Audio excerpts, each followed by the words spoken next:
$14.3 billion বিশাল এক রণতরীর কথা ভাবুন তো, যার নাম ইউএসএস জেরাল্ড আর ফোর্ড।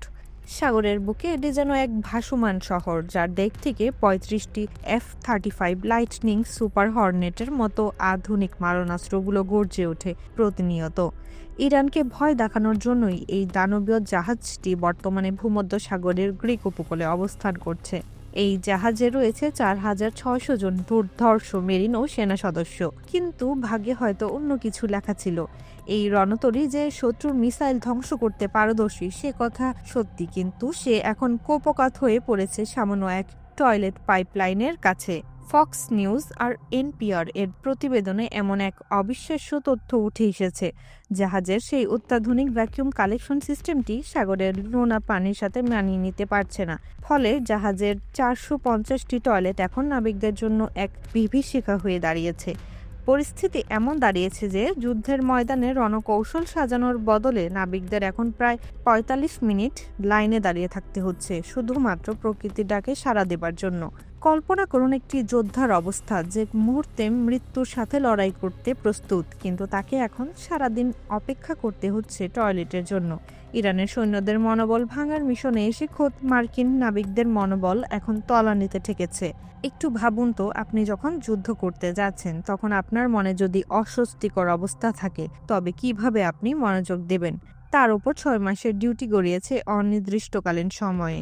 ৮ থেকে ৯ মাস হতে চললেও পরিবারের কাছে ফেরার কোনো সুযোগ নেই।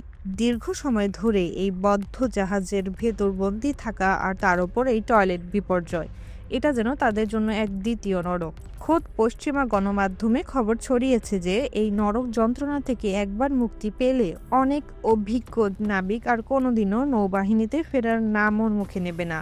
হাইফা বন্দরের দিকে জাহাজটির সম্ভাব্য যাত্রা এখন আর কোনো সমর কৌশল নয়, বরং এক করুণ আকুতি হয়ে দাঁড়িয়েছে। মানুষের শরীর ও মন যখন ভেঙে পড়ে তখন কোনো যন্ত্রই তাকে বাঁচাতে পারে না। এই নাবিকরা এখন অসহায় বোধ করছে। মানুষের শরীর ও মন যখন ভেঙে পড়ে তখন কোনো যন্ত্রই তাকে বাঁচাতে পারে না। এই নাবিকরা এখন অসহায় বোধ করছে। তারা যেন এক অন্ধকার সুড়ঙ্গে আটকা পড়েছে, যেখানে থেকে বের হওয়ার কোনো পথ নেই। রয়টার্স ও ইউএস নেভাল ইনস্টিটিউটের তথ্য অনুযায়ী সমরাস্ত্রের সেই ঝঞ্ঝনানি যতই থাকুক না কেন, জ্যাম হয়ে যাওয়া পাইপলাইনের কারণে রণতরীটি এখন আক্ষরিক অর্থেই এক ভাসমান ভাগাড়ে পরিণত হওয়ার আশঙ্কা রয়েছে। জাহাজের ভেতরে যে দুর্গন্ধ ছড়াচ্ছে তা যেন যুদ্ধের বাস্তবতাকেও হার মানিয়ে দিচ্ছে। এটা শুধু একটি যান্ত্রিক ত্রুটি নয়, এটা একটি প্রতীক যে মহাশক্তিধর দেশগুলোর সবচেয়ে শক্তিশালী অস্ত্রও যে কোনো মুহূর্তে নিজেদের অসহায়ত্ব প্রকাশ করতে পারে। ইরানের দিকে তাকিয়ে থাকা এই জাহাজটি এখন নিজেদের অভ্যন্তরীণ সমস্যার সমাধানে ব্যস্ত। এই পরিস্থিতি যুদ্ধের এক অদ্ভুত রূপ তুলে ধরে, যেখানে শত্রু সামনে নেই, তবুও পরাজয় যেন ঘাড়ের ওপর চেপে বসেছে। প্রতিটি নাবিকের চোখে এখন হতাশা আর ক্লান্তি। তারা হয়তো ভাবছে তারা কি সত্যিই কোনো মহৎ উদ্দেশ্যের জন্য এখানে এসেছে, নাকি কোনো ভুল ব্যবস্থাপনার বলি হয়েছে। রাত যত গভীর হচ্ছে, জাহাজের পরিস্থিতি ততই সংকটজনক হয়ে উঠছে। ভূমধ্য সাগরের নির্জন রাতে জাহাজের আলোগুলো যেন কান্না করছে। কেউ জানে না পরের মুহূর্তে কি ঘটবে। হয়তো ইঞ্জিনিয়াররা সমস্যার সমাধান করতে পারবে, নয়তো এই বিশাল যুদ্ধ জাহাজটি এক মহাভয়াবহ বিপর্যয়ের দিকে এগিয়ে যাচ্ছে।